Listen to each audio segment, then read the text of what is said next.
نحمده ونصلي على رسوله الكريم اما بعد فاعوذ بالله من الشيطان الرجيم بسم الله الرحمن الرحيم رب اشرح لي صدري ويسر لي امري واحلل عقدة من لساني يفقهوا قولي۔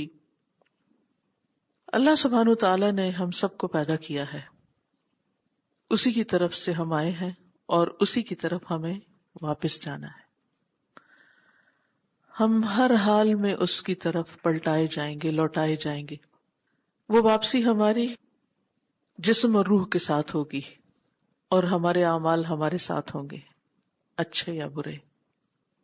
عقل مند وہ ہے کہ جو اس واپسی سے پہلے اس کی تیاری کر لے اور خود اپنے شوق اور محبت کے ساتھ اللہ کی طرف پلٹ آئے۔ ہمیں ہر حال میں اللہ سبحانہ تعالیٰ کی طرف پلٹنے اور لوٹنے کی ضرورت رہتی ہے۔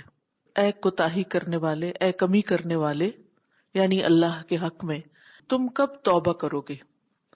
تو تاب یتوب کا مطلب ہوتا ہے لوٹنا، پلٹنا۔ ہم سب اللہ کے محتاج ہیں، ہمیں ہر وقت اللہ کی طرف لوٹنے اور پلٹنے کی ضرورت رہتی ہے، اپنی ضرورتوں اور حاجتوں میں بھی، اور خاص طور پر اس وقت جب ہم اللہ کے حق میں کوئی کمی کر دیں، جب ہم سے کوئی گناہ ہو جائے، جب ہم سے کوئی کوتاہی ہو جائے، تو ہمیں پھر اللہ سبحانہ وتعالیٰ کی طرف لوٹنے یا توبہ کرنے کی ضرورت ہوتی ہے۔ یہ ضرورت ہمیں زندگی کے ہر دن میں ہے، اس کے لیے کوئی خاص مہینہ، خاص ہفتہ، خاص دن یا خاص گھنٹہ نہیں۔ جب بھی انسان کو احساس ہو کہ میں اللہ کا حق ادا نہیں کر رہا یا میں اس کی عبادت کا حق ادا نہیں کر رہا، تو اسے چاہیے کہ وہ اپنے رب کی طرف پلٹے اور اپنے گناہوں کی معافی مانگے۔ انسان یا تو نیکی کرنے کی حالت میں ہوتا ہے یا پھر گناہ کی حالت میں ہوتا ہے۔ جب گناہ کرتا ہے تو وہ اللہ سے دور ہوتا چلا جاتا ہے۔ یہ دوری اللہ تعالیٰ کو قطعاً نقصان نہیں دیتی، لیکن اس بندے کے لیے بہت نقصان دہ ہے جو اللہ سے دور ہو رہا ہے اپنے گناہوں اور کوتاہیوں کی وجہ سے۔ اس لیے ہم سب کا فائدہ اسی میں ہے کہ اس دوری کو ختم کریں اور اللہ کا قرب اختیار کریں۔ دوسری کیفیت نیکی کرنے کی ہے۔ نیکی کرنے کی حالت میں بھی آپ دیکھیے کہ بعض اوقات ہم اس کا حق صحیح طور پر ادا نہیں کرتے، اس میں کوتاہی کر جاتے ہیں۔ مثال کے طور پر نماز پڑھنا ایک نیکی کا کام ہے، عبادت ہے، اچھا کام ہے، لیکن ہم سب جانتے ہیں ہماری نمازوں کا حال کیا ہے۔ کوشش کے باوجود، چاہنے کے باوجود ہم کمی کر جاتے ہیں۔ کبھی رکعتیں اوپر نیچے ہو جاتی ہیں، کبھی کسی اور جگہ بھول جاتے ہیں۔ وہ بھول چوک تو اپنی جگہ ہے ہی، لیکن ہماری توجہ بھی بار بار بھٹکتی ہے، بار بار پلٹتے ہیں، تو ہم حق تو ادا نہیں کرتے۔ تو گویا نیکی کرتے ہوئے بھی ہم کوتاہی کر رہے ہوتے ہیں، اس میں بھی کمی کر رہے ہوتے ہیں۔ اسی طرح کوئی بھی اور نیکی کا کام لے لیں تو اس میں آپ دیکھیے کہ ہمیں ہمیشہ اپنی نیت کا شک رہتا ہے۔ نیت ہماری ہوتی ہے، ارادہ ہمارا ہوتا ہے، لیکن ہم خود اس کے بارے میں ڈاؤٹ فل ہوتے ہیں۔ صحیح طور پر اس نیت کے بارے میں یقین نہیں ہوتا کہ واقعی ہم نے خالصتاً اللہ کے لیے کام کیا، تو اس میں بھی ہمیں اللہ کی طرف پلٹنے کی ضرورت ہوتی ہے، اپنی کوتاہی پر معافی مانگنے کی ضرورت ہوتی ہے۔ اور کتنی بار ایسا ہوتا ہے کہ ہم اچھے سے اچھا عمل کرنے کے بعد کچھ ایسی گڑبڑ کر جاتے ہیں، ایسی غلطی کر جاتے ہیں کہ اس کو ضائع کر بیٹھتے ہیں، کبھی احسان جتا کر، کبھی کسی کو اذیت دے کر جس کے ساتھ احسان کیا ہوتا ہے۔ تو بہرحال ہم سب کے لیے توبہ اتنی ہی ضروری ہے جتنی ہمارے لیے خوراک، کھانا پینا، آکسیجن ضروری ہے۔ آکسیجن ہمارے لیے زندگی کو قائم رکھنے کا باعث ہے، اور توبہ ہماری آخرت کی زندگی کی کامیابی اور فلاح کا ذریعہ ہے۔ توبہ کے علاوہ ایک اور لفظ بھی استعمال ہوتا ہے اور وہ ہے استغفار، بخشش چاہنا۔ توبہ ہے پلٹنا، اللہ کی طرف رجوع کرنا، اور استغفار ہے اللہ سے اس بات کی دعا کرنا، ریکویسٹ کرنا کہ اللہ ہمارے گناہوں پر پردہ ڈال دے، ہم سے حساب نہ لے، ہم سے ناراض نہ ہو۔ ہم سب یہ بھی جانتے ہیں کہ ہماری اپنی ہی غلطیاں اور ہماری کوتاہیاں ہمارے دلوں کی ویرانی اور وحشت کا سبب بنتی ہیں. گناہ جو ہیں وہ سینے کی گھٹن کا سبب بنتے ہیں، دل کی تنگی، ڈپریشن کا سبب بنتے ہیں. ابن قیم کہتے ہیں کہ سینے کی گھٹن کے اسباب میں سب سے بڑا سبب اللہ سے اعراض کرنا ہے. الاعراض عن اللہ تعالی، یعنی انسان کا دل اس وقت گھبراتا ہے، انسان کے دل کے اندر گھٹن اور تنگی اس وقت ہوتی ہے جب انسان اللہ سے منہ موڑتا ہے، یعنی اللہ کی طرف رجوع کرنے کی بجائے، پلٹنے کی بجائے جب اللہ سبحانہ وتعالی سے دور جاتا ہے. اور دل کو اللہ کے سوا کسی اور کے ساتھ جوڑنا اور اللہ کے ذکر سے غفلت کرنا ہے. یعنی ہماری سب سے بڑی کوتاہی کیا ہے کہ ہم اللہ کو بھول کر اور چیزوں کے ساتھ اٹیچ ہو جاتے ہیں، انسانوں کے ساتھ، اپنی اولاد کے ساتھ، مال کے ساتھ، گھر کے ساتھ. کتنی بے شمار چیزیں ہیں جو ہماری توجہ اپنی طرف کھینچے رکھتی ہیں. ہم سب جانتے ہیں اپنی کمزوریوں کو. نماز ہی کا وقت ہوتا ہے تو ہم کہتے ہیں اچھا یہ کام ختم کر لیں، یہ کر لیں، یہ کر لیں، اور کرتے کرتے ہم اس میں تاخیر کر ہی جاتے ہیں. اسی طرح اور کہاں کہاں کوتاہی کرتے ہیں. جس شخص کا دل جتنا روشن ہوگا، جس کے پاس علم کی روشنی ہوگی، وہ اچھی طرح اپنی کمی کوتاہی کو جان لے گا کہ میں کہاں ڈنڈی مار رہا ہوں اور کہاں غفلت برت رہا ہوں. یعنی بعض اوقات ہم دوسری چیزوں سے اٹیچ ہو جاتے ہیں اور اللہ کو بھولتے ہیں، اور بعض اوقات اپنی سستی اور غفلت کی وجہ سے ہم بھولے رہتے ہیں. تو اس کا علاج کیا ہے؟ اس کا علاج توبہ ہے، استغفار ہے. اور سچا استغفار، سچی توبہ دل کی صحت، تندرستی اور سلامتی کو لوٹا دیتا ہے. یعنی جب ہم پلٹتے ہیں اللہ کی طرف تو ہمارا سکون ہماری طرف پلٹ آتا ہے، ہماری خوشی اور اطمینان ہماری طرف لوٹ آتا ہے، جو ہماری اپنی غلطی کی وجہ سے ہم سے جدا ہوا تھا. اسی طرح یہ کہ ہم سب اللہ کی نافرمانی کر کے اپنے اوپر طرح طرح کی مصیبتوں کو دعوت دیتے ہیں. کبھی وہ مصیبت کسی بیماری کی شکل میں آتی ہے، کبھی مالی یا اولاد کی تکلیف کی صورت میں ہمارے سامنے آتی ہے. تو ایسی صورت میں اس کا علاج بھی توبہ اور استغفار ہے. قتادہ کہتے ہیں کہ یہ قرآن تمہیں تمہاری بیماری اور علاج بتاتا ہے، کیونکہ قرآن شفا بھی ہے نا، تو بیماری بھی بتاتا ہے اور علاج بھی بتاتا ہے. تو قرآن کی روح سے گناہ تمہاری بیماری ہے اور استغفار، توبہ ان کا علاج ہے. تو جب ہماری روح بیمار ہونے لگے، کمزور ہونے لگے، بے چین ہونے لگے، تو اس کا بہترین علاج توبہ ہے. اور خاص طور پر جب انسان اللہ کے ذکر میں کمی کرتا ہے، یہ بھی تو کوتاہی ہے نا. اللہ سبحانہ وتعالیٰ مومنوں سے کیا چاہتے ہیں؟ یا ایھا الذین آمنوا اذکروا اللہ ذکرا کثیرا وسبحوہ بکرۃ واصیلا. لیکن ہم سب جانتے ہیں کہ ہم اس میں کتنی کمی کوتاہی کر جاتے ہیں. اگر ہم صبح دیر سے اٹھتے ہیں تو ہمارے ذکر کا حال کیا ہوگا، اور اگر اللہ نہ کرے کہ نماز ہی چلی جائے تو پھر ہم نے کیا ذکر کیا. اور اسی طرح باقی اوقات میں بھی. یہ تو تھا ہمارا اللہ سبحانہ تعالیٰ کے ساتھ معاملہ. جہاں تک ہمارا بندوں کے ساتھ معاملہ ہے تو اس میں آپ دیکھیے کہ بندوں کے حق میں ہم کیسی کیسی کمی کوتاہی کر جاتے ہیں. ان کے حقوق ادا کرنے میں بھی کوتاہی ہوتی ہے، اور پھر بعض اوقات ان کے ساتھ زیادتی کرنے میں. کبھی کسی کی غیبت کر جاتے ہیں، کبھی کسی کے بارے میں بدگمانی کر جاتے ہیں.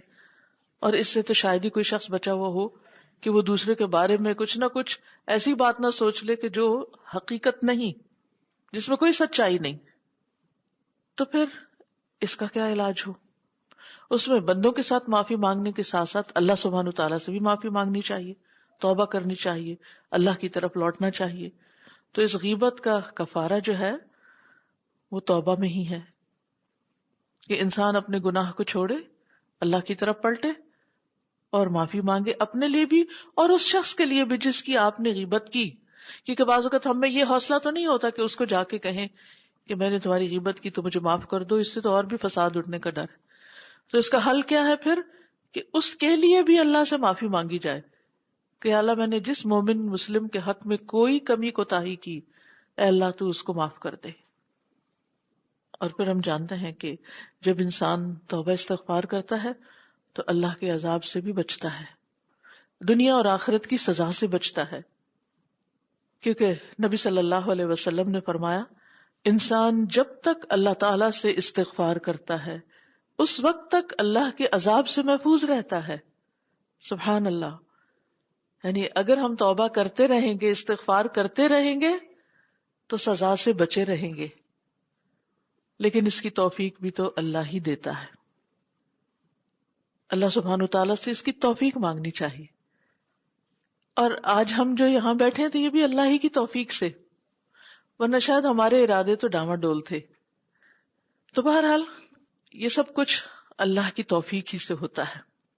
اور استغفار کا فائدہ یہ ہوتا ہے کہ انسان کو نیکیوں کی توفیق اور مواقع ملتے چلے جاتے ہیں. یہ اس کی علامت ہوتی ہے کہ ہماری توبہ قبول ہوئی تو ہمارے لیے کیا ہوا، خیر اور بھلائی کے دروازے کھل گئے، نیکی کا شوق آ گیا، اور اس کے لیے ہم نے ساری رکاوٹیں عبور کی اور پہنچ گئے جو بھی کرنا چاہتے ہیں. صرف یہاں آنا نہیں، کہیں بھی کوئی بھی نیکی کا کام. حسن بصری کہتے ہیں اگر تم رات کے قیام اور دن کو روزہ رکھنے پر قدرت نہیں رکھتے تو جان لو کہ تم محروم ہو. خطاؤں اور گناہوں نے تمہارا دل جکڑ رکھا ہے، اسی لیے تمہارا دل ہی نہیں کھلتا کہ تم ان نیکیوں کا حوصلہ کرو. کیونکہ کسی بھی نیکی کے کرنے کے لیے ایک حوصلہ چاہیے ہوتا، ایک ہمت چاہیے ہوتی، ورنہ شیطان تو انسان کو ڈراتا ہی رہتا ہے، تم نہیں کر سکتی، تم بہت کمزور ہو، تمہارے بہت کام ہے، تمہاری بڑی مصروفیات ہیں. لیکن انسان اگر اللہ سے مدد مانگ کر آگے بڑھتا ہے تو اللہ تعالی توفیق دیتا ہے، اور ہماری کمزوریوں کے باوجود وہ ہم سے کام لے لیتا ہے.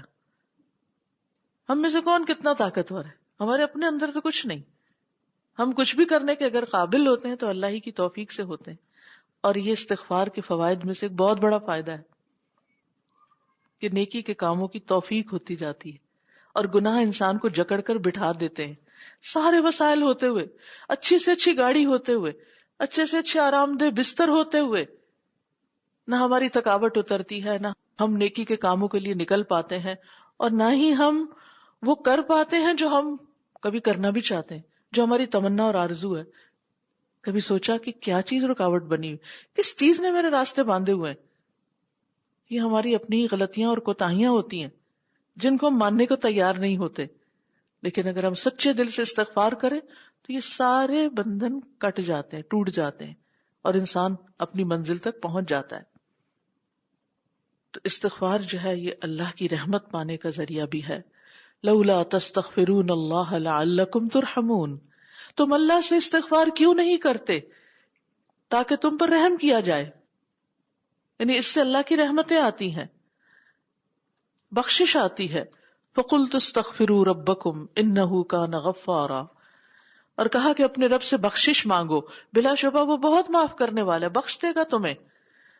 کبھی بھی اپنے دل میں یہ نہ سوچو کہ تمہاری معافی نہیں ہو سکتی، یہ تمہاری معافی کب ہوگی، شاید اللہ مجھے معاف نہ کرے. نہیں، اللہ سبحانہ وتعالیٰ ہر ایک کو معاف کرتا ہے، اور خصوصاً اگر تہجد کے وقت کوئی معافی مانگتا ہے. ویسے تو دن بھر بھی جب بھی کوئی معافی مانگے، لیکن رات کے وقت خاص طور پر رات کے پچھلے پہر میں استغفار زیادہ قبول ہوتی ہے. رسول اللہ صلی اللہ علیہ وسلم نے فرمایا جب آدھی رات یا رات کا 2/3 حصہ گزر جاتا ہے تو اللہ تعالیٰ آسمان دنیا کی طرف نزول فرماتا ہے اور فرماتا ہے کہ کیا ہے کوئی سوال کرنے والا کہ اسے عطا کیا جائے، کیا ہے کوئی دعا کرنے والا کہ اس کی دعا قبول کی جائے، کیا ہے کوئی مغفرت مانگنے والا کہ اسے بخش دیا جائے، یہاں تک کہ صبح ہو جاتی ہے. اس لیے اگر کوئی بھی کام رکا ہوا ہے، کہیں بھی کوئی چیز پریشانی کا باعث بنی ہوئی ہے، کوئی مسئلہ ہے جو حل نہیں ہو پا رہا، تو یہ وقت ہے اللہ سے مانگنے کا. اللہ سبحانہ وتعالیٰ خود پکارتے ہے کوئی جو مانگے تو میں اس کو دوں، تو مانگنے والے اس وقت اٹھ جایا کریں. پھر آپ دیکھیے کہ دنیا کی اور نعمتیں اور رحمتیں بھی اس سے ملتی ہیں. یرسل السماء علیکم مدرارا، تم پہ آسمان سے خوب بارشیں برسائے گا. وَيُمْدِدْكُمْ بِأَمْوَالٍ وَبَنِينَ، اور تمہاری مال اور اولاد سے مدد کرے گا. وَيَجْعَلْ لَكُمْ جَنَّاتٍ وَيَجْعَلْ لَكُمْ أَنْهَارًا، تمہارے لیے باغ پیدا کرے گا اور نہریں جاری کرے گا. تو اللہ سبحانہ تعالیٰ نے دنیا کی نعمتوں کے بھی وعدے کر رکھے ہیں استغفار کی وجہ سے. تو اس لیے ہمیں فوراً اللہ کی طرف رجوع کرنا چاہیے اور ہر لمحہ کرتے رہنا چاہیے، بار بار پلٹتے رہنا چاہیے. رسول اللہ صلی اللہ علیہ وسلم نے فرمایا جو شخص یہ پسند کرتا ہے کہ اس کا نامہ اعمال اسے خوش کر دے. کبھی کبھی فکر مجھے تو آتی ہے، آپ کو بھی آتی ہوگی، کہ پتہ نہیں قیامت کے دن جب بک آف ڈیڈ ملے گی تو کیا ہوگا، اس میں کیا لکھا ہوگا، کیا مٹ چکا ہوگا.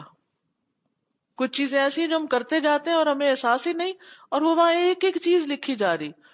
کل صغیر و کبیر مستطر، اور چھوٹا بڑا سب نوٹ ہو رہا ہے، اور ہم ایسے بے دھیانی اور غفلت میں کیے جاتے ہیں ہمیں خود بھی نہیں پتا ہوتا کہ اچھا یہ ہم نے کیا، اپنا ہی کیا کر کے بھول جاتے ہیں. اور کچھ نیکیاں ایسی ہیں کہ جن کے کرنے کے بعد ہم کچھ ایسے غلط کام کرتے ہیں کہ جو ان کو مٹاتی چلی جا رہی، جیسے شرک ہے یا غیبت ہے یا کچھ ایسی چیزیں، بندوں کے حقوق میں کمی. تو اس لیے بہت ضروری ہے کہ انسان اللہ کی طرف بار بار پلٹتا رہے اور اپنے نامہ اعمال کو خوبصورت بنائے، کیونکہ جب انسان توبہ کرتا ہے، استغفار کرتا ہے، تو وہ اس کے گناہوں کو مٹا دیتا ہے. یعنی گویا ایسے پارٹس جو آپ دیکھنا نہیں چاہتے وہ صاف ہونا شروع ہو جاتے ہیں، کلینزنگ ہونی شروع ہو جاتی ہے ان کی، اور جو چیزیں آپ کو اچھی لگتی ہیں وہ اس میں نمایاں ہونے لگتی ہیں. تو حدیث میں آتا ہے من احب ان تسرہ صحیفتہ، جس کو یہ پسند ہے کہ اس کا نامہ اعمال اس کو خوش کر دے، فیکثر فیہا من الاستغفار، تو چاہیے کہ اس میں وہ استغفار کی کثرت کر دے. استغفار نہ صرف یہ کہ اپنے لیے فائدہ دیتی ہے بلکہ دوسروں کے لیے بھی، خصوصاً ماں باپ کے لیے. اسی لیے قرآن مجید میں آتا ہے ربنا اغفر لی ولوالدی وللمؤمنین یوم یقوم الحساب. تو یہ دعا اتنی جامع دعا ہے، شعور کے ساتھ پڑھنی چاہیے کہ اللہ مجھے بھی بخش دے، میرے والدین کو بھی بخش دے، اور سارے مومنوں کو بخش دے. بعض اوقات ہم ماں باپ کے لیے کچھ نہیں کر پاتے، خصوصاً خواتین بہت کچھ کرنا چاہتے ہیں لیکن اپنی مجبوریوں کے باعث کر نہیں پاتے. تو بہترین تحفہ جو ہم ان کو دے سکتے ہیں اور ان کی تکلیفیں اور دکھ دور کرنے کا ذریعہ جو چیز بن سکتی ہے وہ ہماری استغفار ہے. اگر وہ زندہ ہے تب بھی، اور اگر فوت ہو چکے تب بھی. زندہ کیسے؟ کہ اگر بیمار ہے، دکھی ہے، تکلیف میں ہے، تو آپ کا ان کے لیے استغفار کرنا ان کے لیے بھی تکلیفوں کو دور کرنے کا ذریعہ بنے گا. اور اگر وہ فوت ہو چکے ہیں تو اس صورت میں حدیث میں آتا ہے، مسند احمد کی روایت ہے، یہ اللہ عز و جل جنت میں ایک نیک آدمی کے درجات کو بلند کرتا ہے، تو وہ پوچھتا ہے اے میرے رب، میرے یہ درجات کہاں سے آئے؟ تو وہ فرماتا ہے کہ تیرے حق میں تیری اولاد کے استغفار کی وجہ سے. یعنی یہ توبہ اور استغفار ایسی چیز ہے کہ بندے کو دنیا میں بھی فائدہ دیتی اور مرنے کے بعد بھی، اپنے لیے بھی اور والدین کے لیے بھی ان کے درجات بلند کرنے کا ذریعہ بنتی ہے. تو اللہ سبحانہ تعالیٰ سے دعا ہے کہ وہ ہمیں اس کی توفیق عطا فرمائے. ہم میں سے ہر ایک کو ہر وقت یا شکر کی ضرورت ہوتی ہے یا پھر استغفار کی ضرورت ہوتی ہے. کبھی ہم اچھے کام کرتے ہیں تو اس پر ہمیں شکر کرنا چاہیے کہ اللہ نے ہمیں توفیق دی. مثلا آج ہم یہاں بیٹھے ہیں اور ہم یہ سب سیکھ رہے ہیں، اس پر اللہ کا شکر ہے کہ اللہ نے توفیق دے دی کہ ہم پہنچ گئے. اور پھر کوئی کمی کوتاہی ہو تو اس پر استغفار کہ اللہ تعالی ہمیں معاف کر دے. ہم کوئی ایسا کام نہ کریں جو اللہ کی ناراضگی کا باعث ہو. سبحانک اللہم و بحمدک، اشہد ان لا الہ الا انت، استغفرک و اتوب الیک. السلام علیکم و رحمۃ اللہ وبرکاتہ.